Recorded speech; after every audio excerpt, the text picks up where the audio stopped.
Okay. She is. I'm privileged to be able to introduce Ubby as our next speaker. She's got so much to offer, and I've got a little bit of a backstory on her. Aroha mai koe, I just had a kōrero with Carla before, so a little bit of, yeah.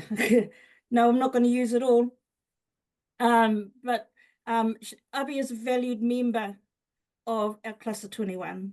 She's been with us for just over 4 years, something like that. She's experienced and she's skilled and she's a talented practitioner. I want to bring in Kolo at the moment. Her husband Kolo hails from Tonga, from the Kingdom of Tonga. He's well known and he's a respected rugby player in Tairāwhiti. We've got this men's group, teachers rugby group. The men get together, they're all teachers. They go off and play rugby as a team, which has been really good for the company of men like that to get together. Kolo is a role model for a lot of our younger people. He's had something to do with wrestling. Oh, not the wrestling story, Queen. Oh, that's all I'll say. But he's brought in wrestling for respect, really, not about fighting, but there's bigger things going on there, and he brings it to our young people. And now they affectionately know him as King Kolo. So there's a story behind that, but it's probably bigger than the time we have. Yes, they have 6 lovely children. I've myself, I've worked alongside 2 of the girls as they went through intermediate while I was there, and they're just lovely girls. I also want to touch base that Ubby taught the Pacific Bilingual Unit that was at Kaiti School a few years ago to support the large number of Tongan children that were in the area and the ainga. This was the first Pacific unit that was set up in the whole of Tairāwhiti. It was out of necessity because of numbers, and it was, I think, really good for the school to see the need and to then bring them together under Ubby's care. She had, who was working with you? Another teacher. Yeah, working with her at the time. So they built and they affed and they created. It was amazing. It was absolutely amazing.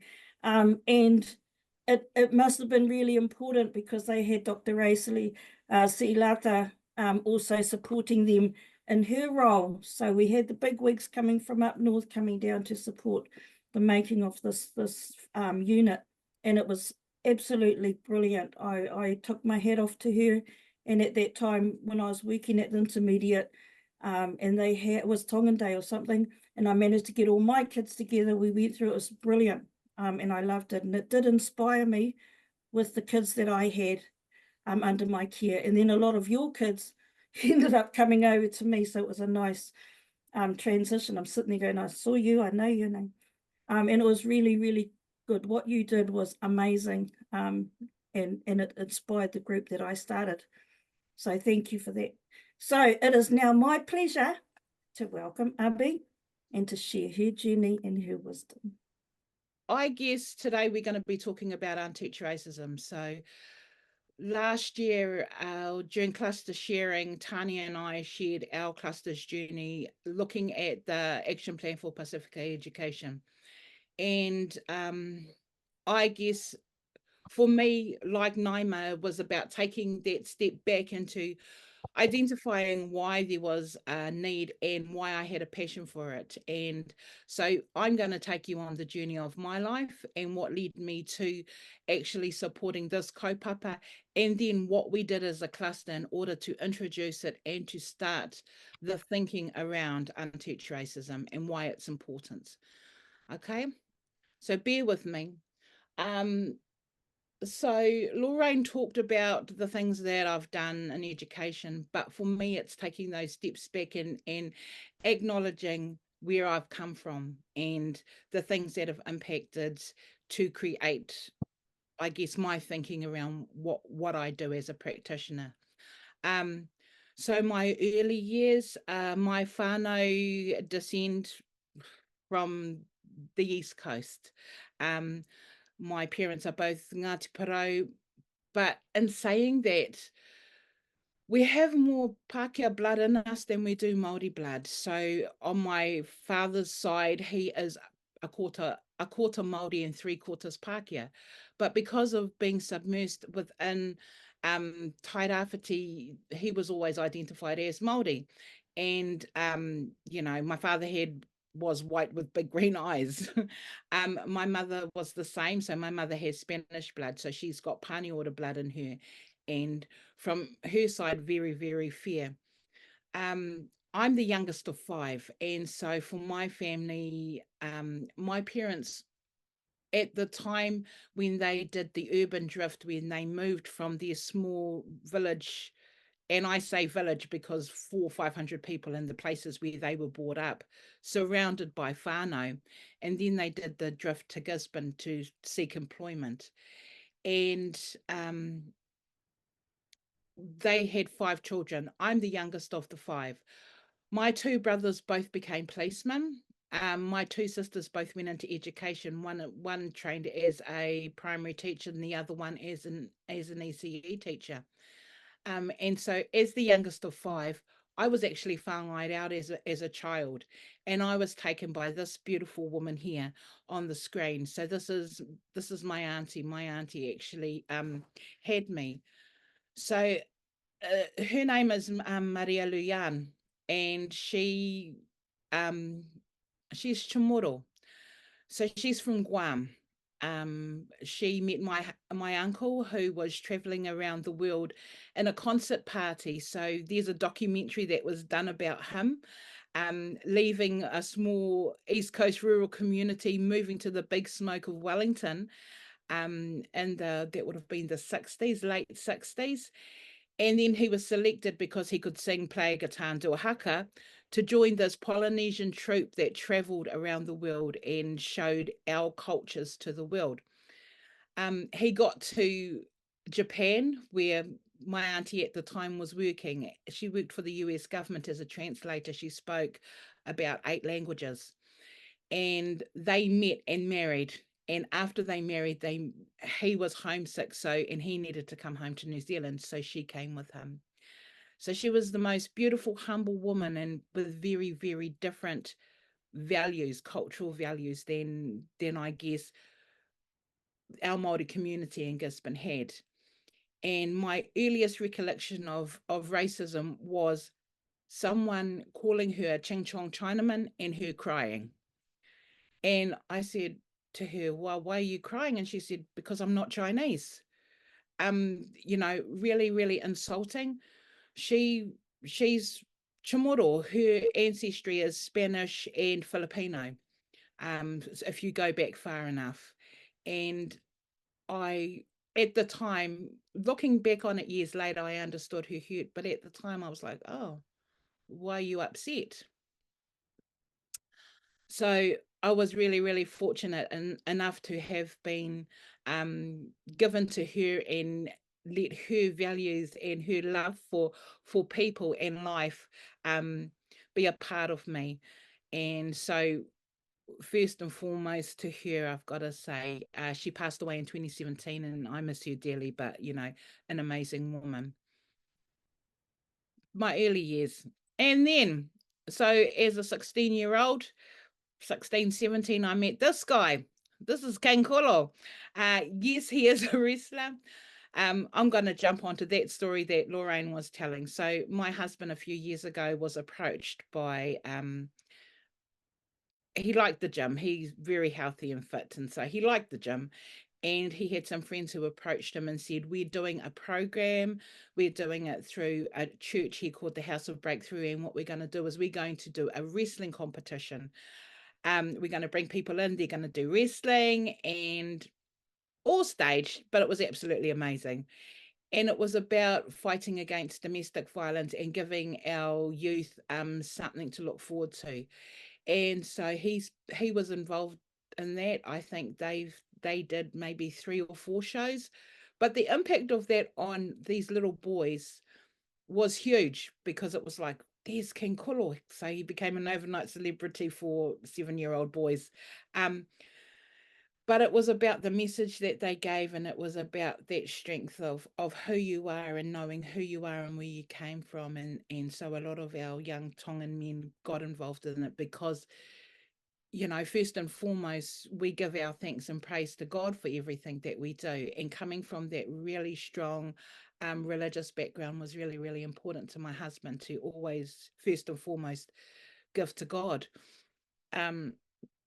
So yeah, we were really young. He was straight off the plane, came here to play rugby league for Tonga, and we met, and he never left. So he was offered a contract to play professional rugby here.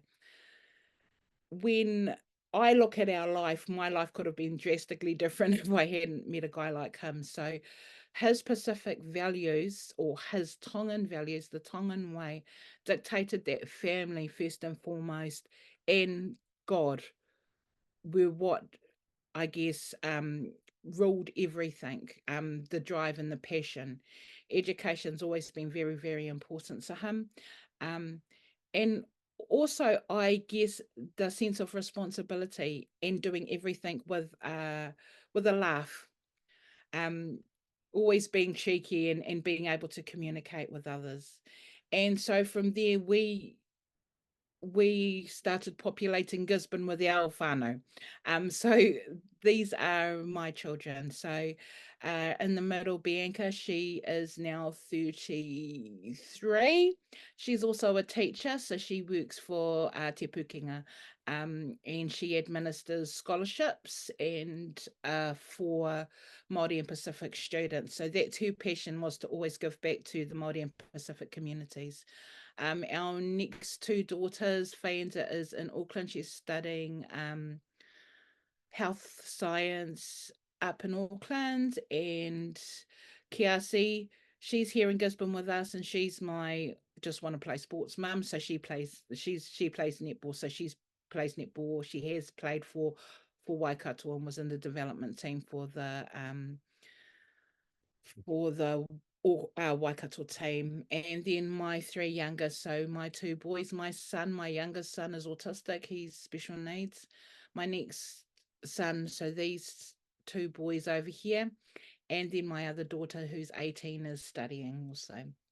And so I guess for me, they're my why.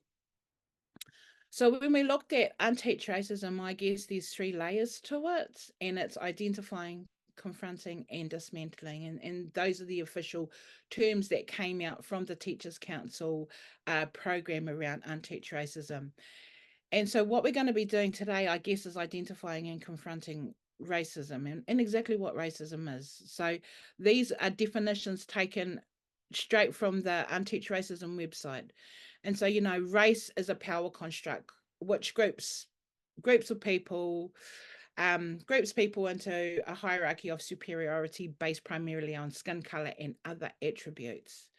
There's no scientific or genetic basis to race, but it has been and continues to be used to justify both privilege and oppression. And I guess for me, if you look back at those pictures, I've got a couple that are really dark and have really, really dark skin like their father. And then I've got others who are more light skinned like me. And so we witness it, the differences for them all the time.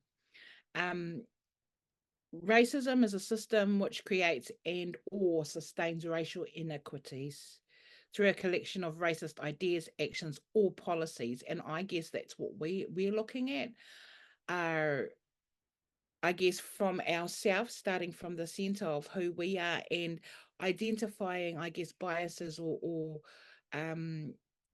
ideas that we may have in our own brains, but also looking further out into how policies have created inequities for our whānau, especially for Māori and Pacifica within our community. So once again, these definitions come straight from the thing. If you want to, you can go into the Teach NZ, yes, and it's if you go into the Teachers Council and it's got it all there. Okay. Okay, so I guess before we begin, the golden rule. So the golden rule is we need to learn to be comfortable with being uncomfortable. And I know that a lot of people find talking about racism uncomfortable. And I guess the way that we approached it within our cluster, or the way that I wanted it to um, be shared with our cluster, was we're all together, we're all on the same waka, and we all have, I guess, biases behind what we do. There is no person out there that is free from bias. And sometimes it's unconscious bias where we're not even realizing it could be the furthest thing from our brain, but it still comes across, it may come across as bias to someone. And so we need to learn to be comfortable with being uncomfortable, because our children will thank us for it. Okay, so my backstory, my experiences with racism, I told you about my auntie and my first, I guess, experience, or that I can remember. But when I started high school, and I remember I loved intermediate school. Intermediate was amazing. And then first day of high school, walk into this big, huge school with 1,000 other kids, and I was like, oh, geez. And there was a group of children, and so they called out everyone's names, and everyone was separated into their classes. And then there was a group of us. There was maybe between 7 and 10 girls there. So I was the only Māori there, and the rest of them were Palangi, and that was fine. I knew some of the girls because I had gone to school with them previously. And the teacher came over and she separated us, and she said, oh, you can go to this class, you can go to this class, you can go to this class, and you're going here. So the other girls that I had known, and I had been in a higher class, and understanding that at that time they were still streaming in schools. And so the other girls who were with me were put in 3T, 3H, and 3I, which were the top 3 classes. And there I was, and you can go here, and I was put into 3M. So 3M was the remedial class at the time at the high school I was going to. And I was like, okay, met some amazing girls there, girls who've been my lifelong friends. They struggled with education. They struggled with learning, where I didn't have that problem. And so I was put in this class, and we were thrown books where we basically worked through these textbooks. And a week later, after I had completed a whole textbook, which was a year's worth of work, the teacher said to me, oh, I think we better move you. I think you're in the wrong class. Well, I knew that because I was the top of my class and of my syndicate at the intermediate I had been at. So in my brain, that said about so why did you put me in this class when I found out that it was a remedial class? The only difference between me and those other girls was the color of my skin. And so for me at that time, it was like, why am I even bothering at school? So I switched off, and at 16, that was me. I was out of there as soon as I could. And I retrained as an adult, firstly as a nurse and then as a teacher. But that one experience pushed a child to walk away from education. So how many other children did that happen to? And how many of them didn't get the opportunity or didn't have the drive to train as an adult? And so that's a question I put out to you today. So 20 years later, my second daughter started at that same school.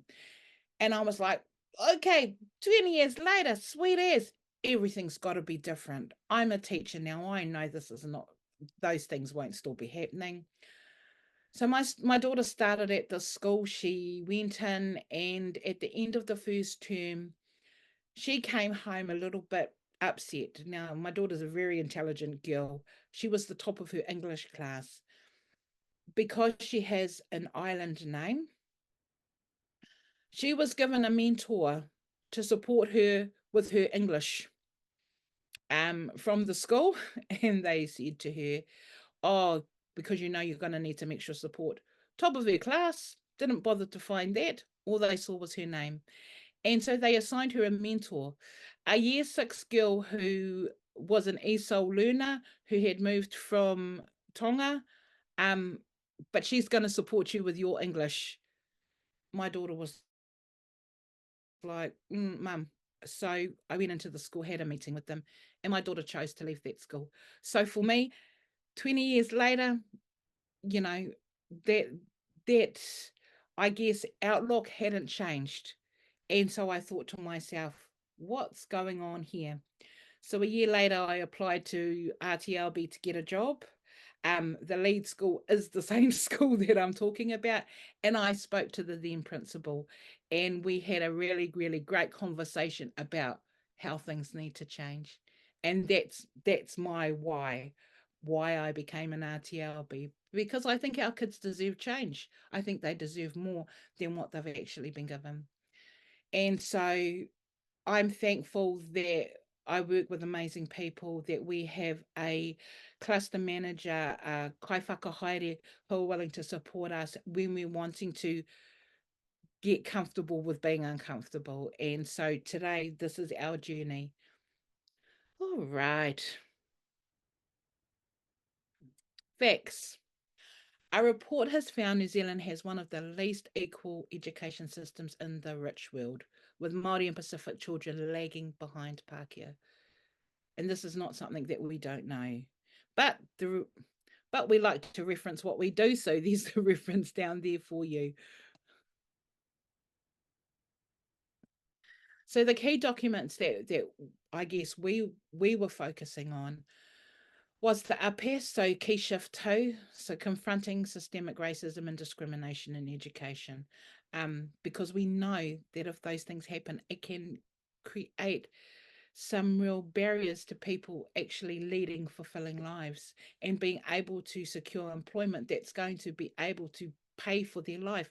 We can change the outcome for a whānau, for an individual, their family, and their whānau, their extended family. But one thing can actually move a child and a family into a place where they're not able to achieve. So when we look at the NALPs, objective 1, learners at the centre. Objective 1, priority 1. So this is the number 1 priority. Ensure places of learning are safe, inclusive, and free from racism. You know, that actually says a lot. So we've identified that these things are happening, but it's always a really, really difficult topic to talk about, and how do we make that change? So hopefully today we'll be able to give some strategies and give some support for those of you who are just starting this journey, or who are wanting to lead this journey within your cluster. Okay. Teachers all want the best for learners. Unfortunately, to help all learners succeed, teachers face an extra challenge. Society has already taught learners that some of them are less valued, like how I felt, and like how my daughter felt, and like how so many other children feel. In learning environments that will either be confirmed or challenged. So we need to make a choice about what we're going to do. Are we going to confirm that they have less value, or are we going to challenge it? And these are my nieces and my son and my daughter. And they're on and get up. Okay, so this is our first activity. So this was a warm-up activity that we did with our cluster at one of our team hui. And so after this, we're going to read through, and after this, I'm going to ask Brian if he can set up a breakout room, and we're just going to drop people in rooms just so you can have a quick discussion around what you think. So I'm going to read it out to you. It's called Father and Son. A father and son were involved in a car accident in which the father was killed and the son was seriously injured. The father was pronounced dead at the scene of the accident, and his body was taken to a local morgue. The son was taken by ambulance to a nearby hospital and was immediately wheeled into an emergency operating room. A surgeon was called. Upon arrival and seeing the patient, the attending surgeon exclaimed, "Oh my God, it's my son. Can you explain this?" So if we can go into a breakout room for 5 minutes, please, Brian, that'll be great. if somebody wants to share back. Kia ora, I will, if that's okay. I'm Kath, from Hi, Kath. Whanganui-a-Tara, Cluster 28. The answer, I've actually done this before, but the answer is that the surgeon is the child's mother. And we had a very good discussion about this, because I said one time, I was at swimming lessons with my children, and the woman sitting next to me said that she was a medical professional. And I automatically thought that she was a nurse, but she was actually a doctor. And we were just talking about how disappointing it is that we're socialised to think that women can't get to those high echelons, then that we will always think of them, you know, well, not always, but often we will automatically think that they aren't as high up as they are. So, yeah, I was disappointed in myself for not thinking that. So, yeah, that was generally what our group thought. So I hope that's the right answer, but yeah, it was great discussion. So thank you for that. Kia ora whai, Ubby. It's Mara here from Murihiku. Kia ora. I just got forced to talk for my group, but we just wondered about like a whāngai relationship, or maybe like an uncle or someone that's raised the child, so he effectively has more than one father. That's all. Fantastic. Hi, darling. Nice to see you. See you in a couple of weeks. Anybody else want to share?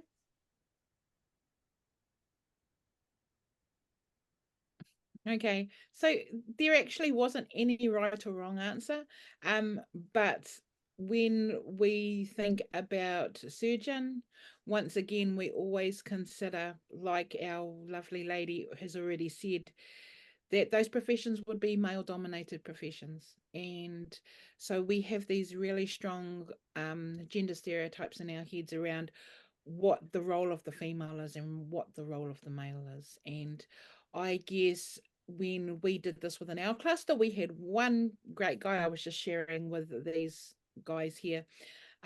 We had one lovely gentleman who just said, well, that's the mother.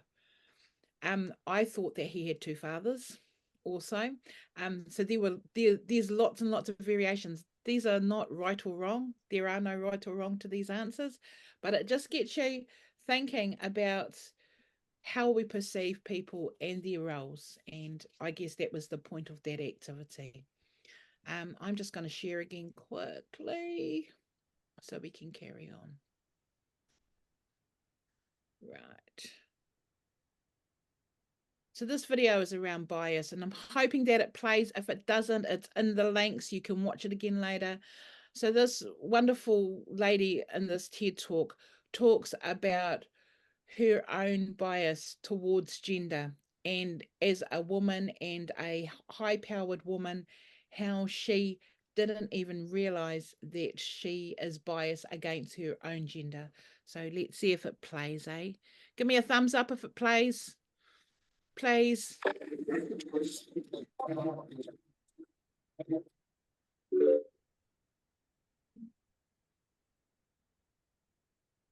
think it's cutting in and out.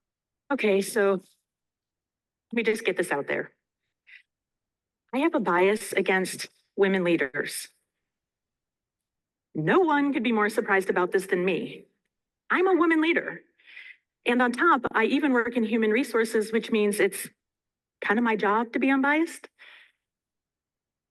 In fact, I passionately encourage women to step into leadership. My poor kids would definitely tell you I never stop talking about it. But in spite of my strong belief that women make great leaders, I've realized I don't always act like it. Not long ago, within the same week, 2 members of my team asked me to take a look at their compensation.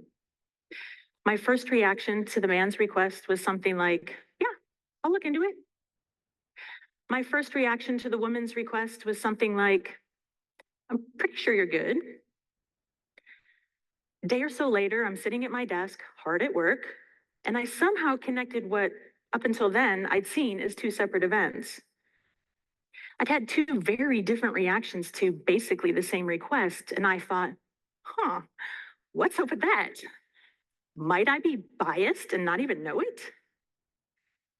But I know what you're thinking. This is 2016. It's not a topic. Women leaders are everywhere. Maybe you, like me, have personally hired or promoted lots of women leaders. But then I thought, with all this talk of unconscious bias, might something be going on that I'm not even aware of, if it's unconscious and all? For those of you who might not already have been inundated with this in the corporate world, it's a simple concept and it's backed up by neuroscience. Our brain has to handle way too much information. So in order to manage it all, our brain takes the liberty of looking for patterns and filtering for us what it sees as the most important bits, like autopilot. Our brains take shortcuts. Without these shortcuts, we'd have to sit and really think through way too much information. Imagine if every single time you had to think through everything from how to open doors to how to shake hands to how to sing happy birthday. But brain shortcuts do have a downside because they see patterns that are based on the cumulative effect of everything you've been exposed to throughout your life, which means the whole thing is happening also in the back of our minds, which means we're not even aware that it's happening. This can cause us to behave in ways that are not true to who we want to be or how we feel we are, and we might not even know it. Unconscious bias sounds kind of clinical, but I looked it up. And other words for unconscious are comatose, paralyzed, or senseless. And other words for bias are bigotry, intolerance, and unfairness. Okay, so that would mean we're not just unconsciously biased, we're actually senseless, intolerant bigots. So that's not something I want to be, consciously or unconsciously. And here's the scary part. Most of us think we can outsmart it. We believe it when we say things like, I don't see race, or I just hired the best person. It just so happened that at the time of the 2 pay requests, I was doing research on unconscious bias. And the research said, these are our expectations of men. We expect them to be assertive and strong and driven. And these are our expectations of women. We expect women to be helpful and sensitive and supportive. If we were to make it a little bit tighter, we see men as taking charge and women as taking care. No, it's not because every single one of us is a misogynist. It's simply because men taking charge and women taking care is what we've mostly been exposed to throughout our lives. And our brains will do the rest, unconsciously redirecting us into those patterns that it recognizes. Still feeling like this bias couldn't possibly belong to me, one of the words jumped out at me. Wait a minute. Do I see the man as a provider, and so I looked at his pay request more seriously? And do I not see the woman as a provider, and so I've somehow dismissed her request? In that moment, I had to realize I do. I see men as providers, but not women, which is really interesting because I'm the sole financial provider for my family of 6. My husband is a stay-at-home father for our 4 children. I take charge, and he takes care. I'm the last person I could imagine who could ever have a bias against women leaders, and yet I had to realize I have a bias against women leaders. I have a bias against myself. And if you're thinking, wow, bad on her, unfortunately, I'm not the only one with this bias. So I guess when we look at that video, it just shows us that, some things we can't control. So when we're looking at unconscious bias, it comes back down to what our brain is doing. But there are things we can do to train our brain and to actually be more deliberate in the actions that we take. So for this next activity, this is called the Circle of Trust. You're all going to need a paper and a pen if you have one handy. Okay, this is called the Circle of Trust. Now, I've let you see all of these because I can't fold a computer screen. But how we actually did this activity was the right-hand side of the screen was folded over and all we could see was the person column. And so if you're choosing to do this activity with your cluster or if you want to try it with people, what needs to happen is you fold it over and you do one column at a time. So the first column, there are four places in the table. I want you to think about 4 people that you trust, that are in your circle of trust. Now, there are a couple of rules around that before you start writing your husband's or your wife's name. They cannot be related to you. These people cannot have any relationship to you as a family member. Okay, so you need to choose 4 people. There you go.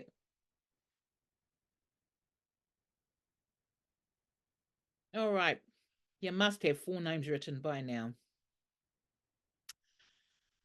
So for each of those 4 people, I want you to go along the rows and I want you to tick anything that you have in common with them. Are you a similar age? If you are, tick it. If you speak the same language, tick it. If you are the same gender, tick it.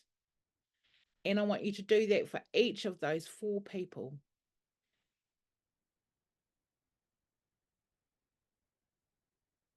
All right. When you're done, I'm going to ask Brian or Ben, whoever's running the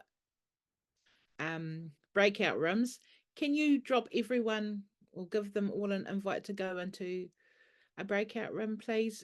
Just a 2-minute. I just want you guys to have a quick conversation around your circle of trust, and then we'll come back. Great, done. Thank you.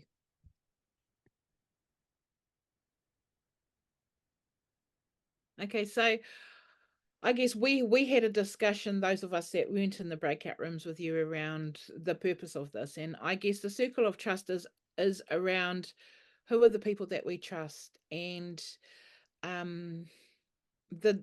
where I got this little activity from, it's a place that does bias training or unconscious bias, and they train people around how to identify bias. And what they did was they looked at, okay, who are the people that you trust and why do you trust them? And what we found was that most people will trust people who are very similar to themselves. And so I just want to hear from your reflections in the breakout rooms. What is it that you found, or share if you want to? I mean, this is completely personal and it's up to you. But tell us, what did you find about the people that you were in your circle of trust?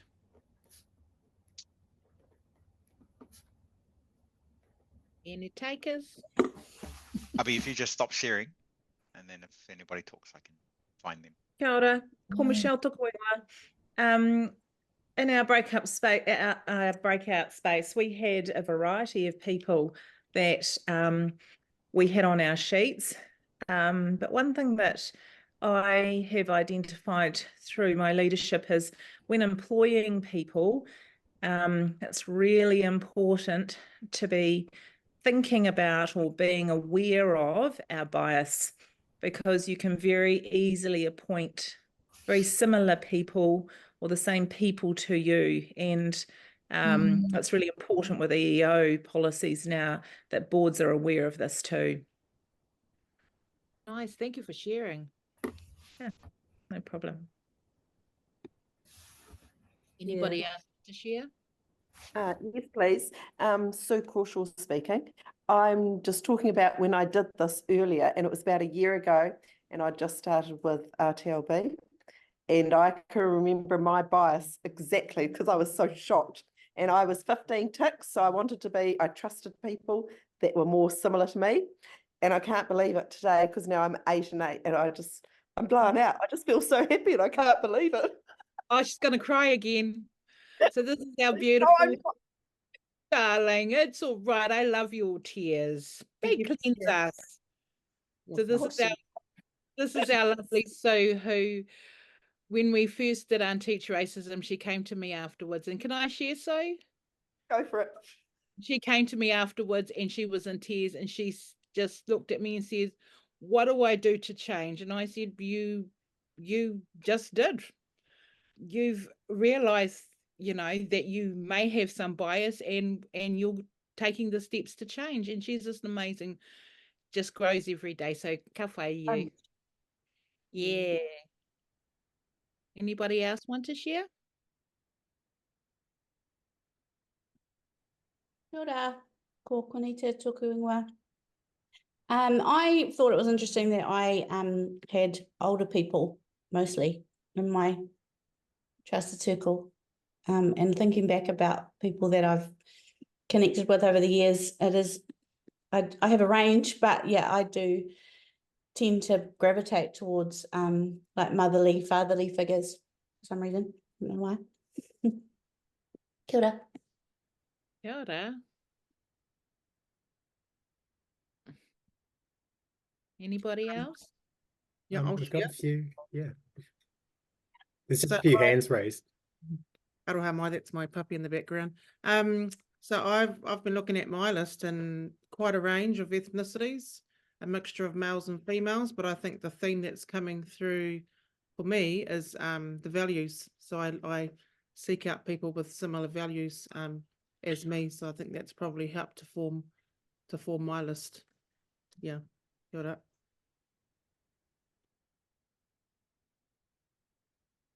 We've got Claire. Claire, is that got a hand raised? Yeah, there was Tony and Kim and myself, and we went further. We went to the religion bit as well, and we found that people it did tend to be very similar to ourselves, range of ethnicities, but the religion was the one that I kind of really zoned in on, because I come from Northern Ireland, and that's where there's a lot of difference. So it's not about my color or anything else, but growing up in Northern Ireland, you're very aware of that. And I don't think you could, you don't escape it really. Paula, do you want to share? Yeah, hi. Called Paula White, Toku Ingoa. I'm a first year studier, and I was looking at unconscious bias, and I thought, oh, crikey, yeah, I've got a bit of that. And I wanted to work on that because what did you say? Train the brain. And so one of the things I did is I talked to my peer supervision group and shared with them my findings and my own unconscious bias, and asked if they would be interested if we could have this as something as part of our check-in every time we do peer supervision, that we each talk about it. And yesterday we had a session and we didn't talk about it, and it was on the tip of my tongue, and I thought, oh, maybe they're sick of it. But after today, I'm going to take some of these activities, or send the clip out to them so we can go back and have it in our practice again, because it was so powerful. So yeah, kia ora. Kia ora.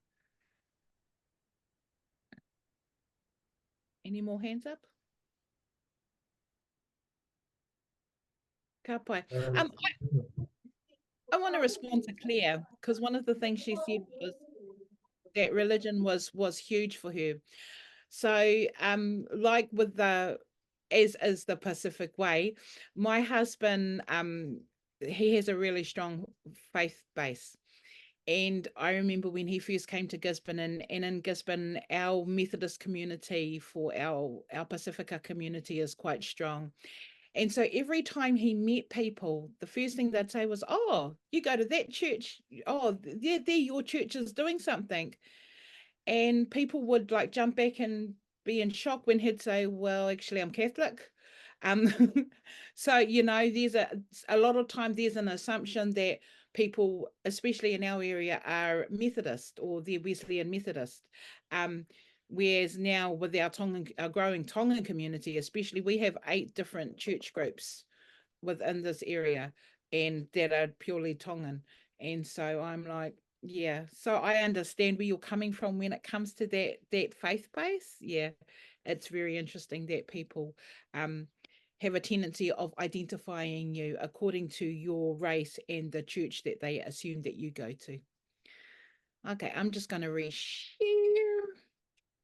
And thank you for sharing, everyone. It was great to hear everyone's perspectives. Okay, so this is another activity. I don't know if this is going to go well because we actually had people running around playing tag in our room. So I'm going to give you the activity. I'm going to ask Brian. Brian, is it possible to set up breakout rooms? So like maybe 5 breakout rooms that people can choose to go into? Doesn't matter. Possible. It doesn't matter if we can't. I'll just give them I'll just take them through the activity and they can try this if they want to with their own clusters. And so one of the other activities we did was called tag. And so this is a silent activity. And what we did was I had a bag full of stickers, a big bag full with all these different stickers.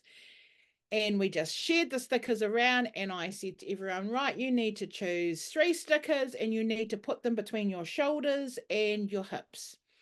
And so they put stickers on them and then it was, okay, you need to go and you need to find the people and join with the group that you belong to. But you're not allowed to speak. So people looked at their stickers and they went to each other. And what we found was that people gravitated towards same. People looked for all of the emoji stickers or they looked for all the puffy stickers. And there was one person who had a different types of stickers and she stood there. And from our cluster, one other person went to her and grabbed her hand and took her with her. Now, the purpose of this activity, and you guys can try it when you go back to your own clusters, because I think separating into the breakout rooms is going to be a little bit difficult. So one of the things we identified is we gravitate towards our own. So even with stickers, without speaking, we tried to find the similarities we had with the other people. And one of our beautiful RTLB saw that there was someone who didn't have a friend and went up and grabbed her hand. Now, we hope that this happens in our schools because quite frequently, especially when we get migrants coming in, when we get new children starting who've never been to a school, they feel like that child who's got a different sticker and everyone else already has the same sticker and they're already holding hands. And so how do we actually go in and awhi and support that person and bring them into the group? Because nowhere on there, nowhere in our kōrero did I say that you had to pair up with people because of colour, because of sticker, because of anything else. It was just go and find your group. And people make that assumption and always look for the same. And so it is a really, it's a fun activity to do, but it also gets people thinking about what it is they do. And I think that it may be too difficult to do the breakout rooms, but this is also a really good activity to do. Try it with your clusters. It may be something that will work for you, and just to give some understanding around that. Ka pai.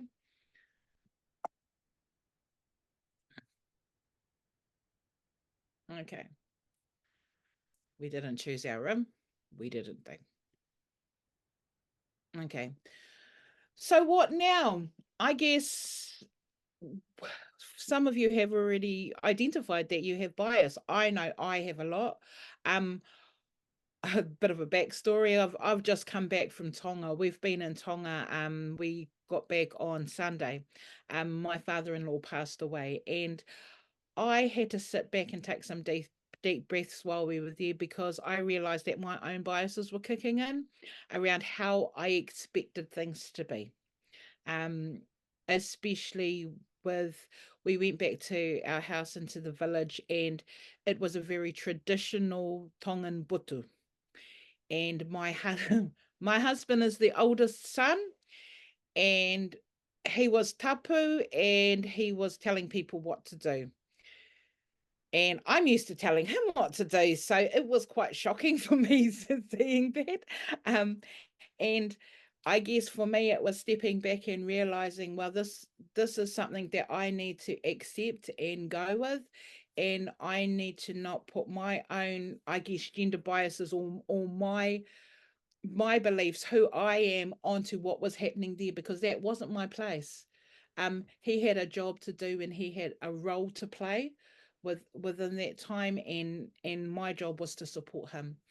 And so these are some strategies, and this is a really good I guess framework to use in order for you to be deliberate, like our beautiful Sue was talking about. Be deliberate about what you do and how you navigate your own biases. And so when we're looking at it, it's an acronym SPACY. Okay, so the first thing we do is slow down. Okay, be mindful and consider your responses to others. Perspective taking, actively imagining the thoughts and feelings of others. Asking yourself, active self-questioning to challenge your assumptions. Talk to yourself. Sometimes you're the best person to talk to yourself and say, did I really just say that? Did I really just think that? I had to step away at the butu and say, okay, I need to just move away and just let things calm, because this isn't my place to be able to do this. So take some deep breaths, Ubby, walk away, Ubby. Cultural intelligence, interpreting a person's behavior through their cultural lens rather than your own. And for me, it was realizing that being back in Tonga, my husband had some very important cultural duties that he needed to do. So it was my time to take that step back and let him be the person that he needed to be at that time. Exemplars, identifying counter stereotypical individuals. Find those amazing people that can change your perspective if you have some. I had a good friend who I worked with a few years ago, well, many years ago now, and he had just migrated from Scotland. And he said to me, oh, I was really frightened to come to Gisborne. I said, why is that? And he goes, and when they told me I was going to be working with a Māori girl, I expected you to be wearing red and black, because he thought everyone in Gisborne was mongrel mob. And all Māori must be mongrel mob. I was like, oh, okay, Bruce. So we need to be identifying those counter stereotypical individuals. Who are those amazing people out there, like Neymar, like all of you that are sitting there today? What have you got to give to the community? Everyone who is like my husband, everyone who comes from Tonga who plays sports isn't Jonah Lormu and doesn't play on the wing. We do have some front rowers too.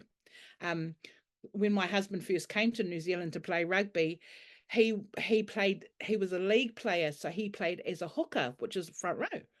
And then he went to play rugby, and as soon as they saw him, Jonah Lormu plays on the wing and he's a big guy, so you must be on the wing too. Throw him on the wing. I mean, but those counter stereotypical individuals, those perfect role models for our community. And expand the people who you're friends with, who you trust, who you want to be in your circle of trust. Expand it. Go out there and seek out people from different perspectives and find out how they live, because it's really, the diversity it's a wonderful thing.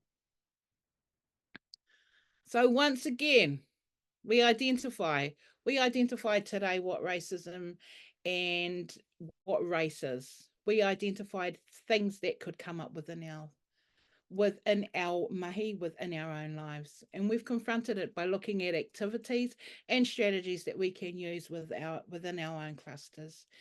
The next step of the Unteach Racism, so you can go in and do the modules. The modules are great. They're there for anyone who wants to delve into them. But the next part of it, which I don't even think it's been released yet, is dismantle. So how do we dismantle? So those are the 3 steps. And malo e tau lava. Malo e apito. Thank you for listening. Thanks, guys. Oh, whawhitai tele lava. Thank you, Ubby. And I guess as an RTLB in our cluster that took part in those sessions that you facilitated with our cluster. You know, necessary conversations, not so much, you know, always comfortable, but necessary. And I love the way you created that lever, that safe space for us to talanoa around some of those unconscious biases, like you say, we all have. Yep, so it's great to look within ourselves and also be honest with ourselves, like you say. And I found this really awesome quote. Bias and prejudice are attitudes to be kept in hand, not attitudes to be avoided. So it's about being honest with oneself, eh?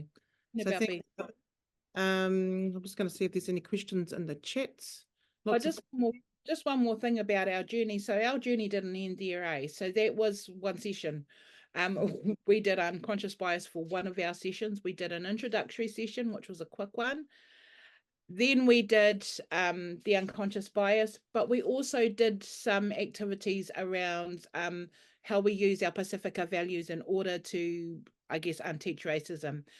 I would have loved to have done that here today, but it was really difficult for me to pull out all my mats and try to fit them onto people, because this is what we did during our time. I brought out all the different mats and we looked at how respect, whakaapa and all the Tongan values interacted with the concept of Unteach Racism. So, you know, it's a continual journey, not a one-off. We continue to move through it. Awesome. We've got breakout rooms now for reflection. So Lorraine. Oh, so welcome back. That will be your last breakout. Questions. Now, you know, what key takeaways or reflections do you have from listening to Ubby's kōrero? If anyone wants to jump in soon, when you do, can you just identify by name so that Brian can spotlight you? Anyone want to share?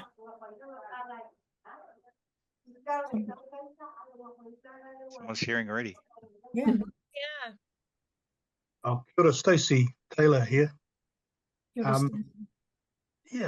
we had a good chat, and we spoke about the actual ignorance of bias throughout kind of everyone. Some people just don't believe that it exists, the bias, the racism, and when it's kind of brought to their attention, they're like, oh, that's not me. And I guess that's part of that bias too, when you believe it's not you, so you carry on doing it. And we also talked about the generations of cultural bias and having a Pacific Island Māori mother who, you know, was still talking and changing their views because they kind of were so colonized and assimilated and I guess beaten down around that language area that they kind of believe that you need this white education. You need, you know, it's all white to be all white. And so changing that view is huge. And it's a shame it's still happening in 2024. And, you know, you can see it amongst, I think, education where our brown faces aren't as prevalent as they should be where our brown kids are, especially in alternative education and the brown tail and whatnot. So, yeah, it's interesting that there are a lot of colourblind people in New Zealand, and we need to say, no, colour's cool. Notice us, but notice we're good too. So, yeah, some thoughts. Thanks, Stacey. Yeah, no, you're quite right. It's out there, and for some people, it's not as obvious as it is to others. But it's about what did you say, Ubby? The uncomfortable place and making it comfortable, and how you approach others in that sort of space, but safely. Yeah. Thanks, Stacey. We've got Janine. Janine.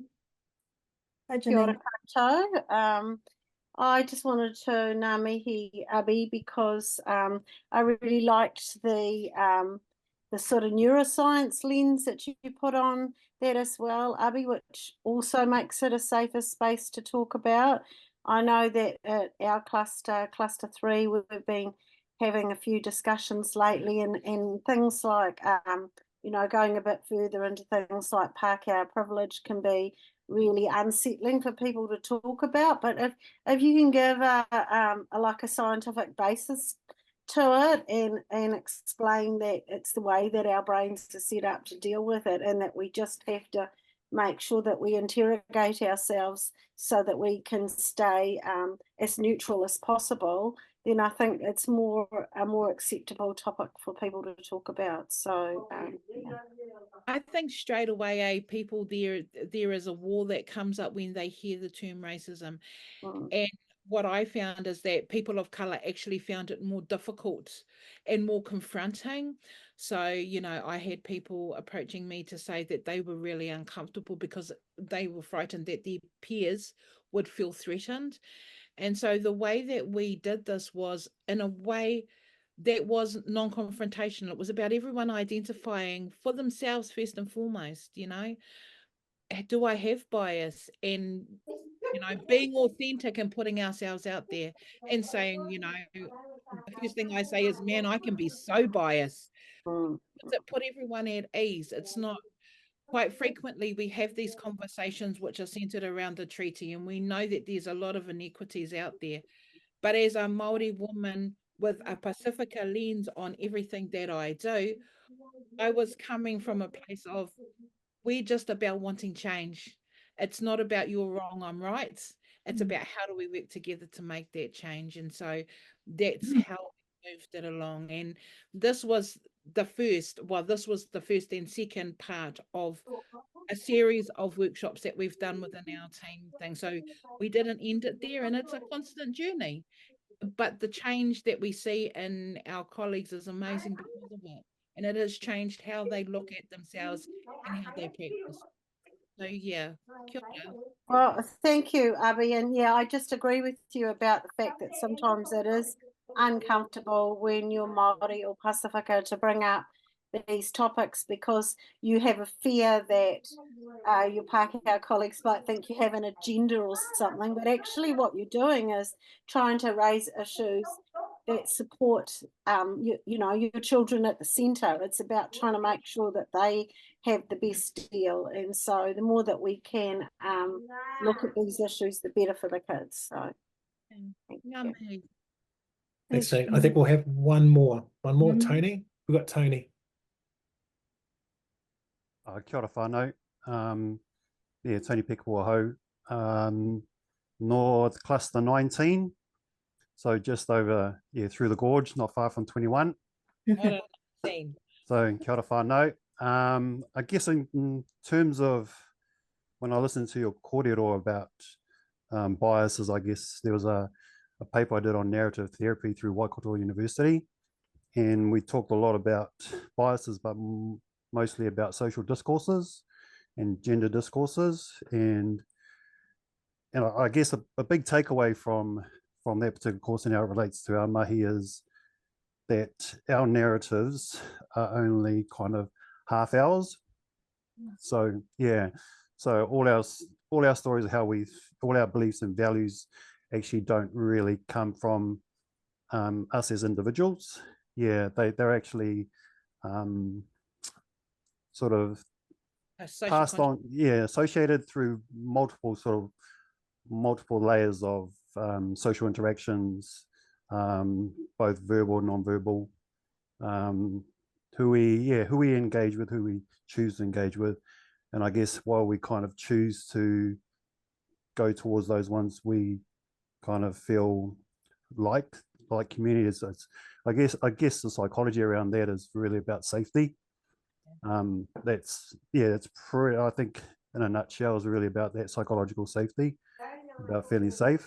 But I guess the key thing that came away from that particular paper on narrative therapy was when we approach others, it's about the expert in their story. So we generally tend to approach with curiosity is probably the main word that kind of stands out for me. So that's just a nice friendly reminder of being curious about people's narratives, but also from my point of view is now I know my world is only partly mine, and that's my narrative has been given or passed on to me through those ones I interact with, and also what I guess in terms of the world around me that that shapes who I am. So just a thought. Cool. Cheers, So, Tony. mahi. Cheers, Tony. Thanks for that. I'm just looking at the agenda and I'm looking at time and I'm just thinking. Right, I'll move real quick. Yeah. Thank you, Ubby. We understand racism has been spotlighted around the world in many, many countries, many types, many forms around unconscious bias as well.